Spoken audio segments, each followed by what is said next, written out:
Here are the ingredients you're gonna need. First, we want to wash and drain the rice to get rid of any of the extra particles on there. And I also recommend using long grain rice for this recipe because it will have mostly neutral flavors, which will allow the cinnamon to really shine through and it will taste the most authentic. Next, combine the rinsed rice, cinnamon sticks, and water in either a pitcher, a large bowl, or the jar of a blender and allow them to soak overnight in the refrigerator. The horchata will be best if allowed to soak for about 8 to 10 hours, like overnight, but even just 4 to 5 hours will still get you a good horchata, it just won't be as rich or strong.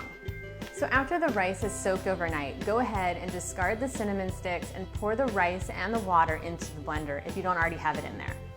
Then add the ground cinnamon and blend on low for 3 to 5 minutes until it's super well blended. We're looking for the rice to get as blended as possible. Pour the blended rice mixture through a fine mesh sieve or through cheesecloth if you have that to remove any gritty bits of rice. Depending on how fine your sieve is, you may want to do this step twice to make sure you remove any unwanted chunks of rice. Now pour the strained mixture into a pitcher, add the almond milk, the brown sugar, and the vanilla extract and stir well to combine. You can add any more brown sugar at this time to taste if you want it a little sweeter. If you wanted, you could also add some sweetened condensed milk in addition to the milk. This will add a lot of creaminess and sweetness than just the milk alone, but it's not necessary and I actually prefer it without it.